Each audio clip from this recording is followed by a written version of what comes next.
ହେଇଲୋ ଗୋଟେ କଥା ଶୁଣିଛ ନା କକ ପୁଅ ଆସିଥିଲା ଗୋଟେ ଫୋନ ଦେଖଉଲା ଗୋଟେ କି ଫୋନ ଆଣିଛି 9,000 ଟଙ୍କା।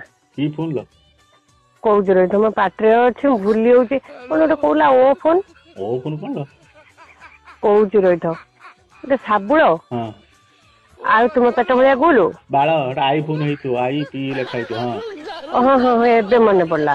ହଁ ତୁମ ଫୋନ ଟା କି କମ୍ପାନୀ କୁହନି? ମୋର ପା ୱାନ୍ ପ୍ଲସ୍। ଇଂଲିଶ ରେ କହୁଛ ବୁଝିପାରୁଛୁ ନା ଓଡିଆରେ କୁହ। ଓଡିଆରେ କଥା କେମିତି ତତେ ବୁଝେଇମି କେମିତି ତତେ ବାହା ହେଇଥାନ୍ତି କାହିଁକି? କଣ ୱାନ୍ ମାନେ ହଉଛି 1 ହଁ ଆଉ ଗୋଟେ କଣ କହିଲ ମିଶାଣ ଚିହ୍ନ ମିଶାଣ ଯୁକ୍ତ ଚିହ୍ନ ଯୋଉଟା। ଏଇ ଯେ ଆମେ ଯାଇଲେ 4 ଛକି ରାସ୍ତା ଗୋଟେ ବାହାନ ଗାଡି ଯାଇଛି ଗୋଟେ ବାଲେଶ୍ୱର ଗାଡି ଯାଇଛି ଗୋଟେ ତାଳପଦା ଗାଡି ଯାଇଛି ଗୋଟେ ଝାରଟାଡି ଆସିଛି। ଓହୋ ତାର କାହିଁକି କି ଫୋନ କି ତାର କାହିଁକି 9,000 ଟଙ୍କା? ତାର ଟିକେ କ୍ୟାମେରା ଟିକେ ଭଲ ଆଉ। ତାର ତ 2ଟା କ୍ୟାମେରା ତୁମର ତ 2ଟା କ୍ୟାମେରା ତା ଫୋନରେ ତ ଗୋଟେ ଟର୍ଚ୍ଚ ତୁମ ଫୋନରେ ତ ଗୋଟେ ଟର୍ଚ୍ଚ।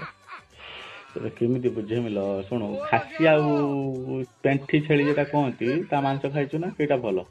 ମୁଁ କଣ ଖାସି ମାଂସ ଖାଏ ନା। ଓହୋ ହଉ ଏଇ ଯେ ଦେଶୀ କୁକୁଡା ଆଉ ରହିଲା ହଉଛି ବ୍ରଏଲର କୁକୁଡା କୋଉଟା ଭଲ? ଦେଶୀ କୁକୁଡା। ତାର କଣ ବୁଝିଲୁ?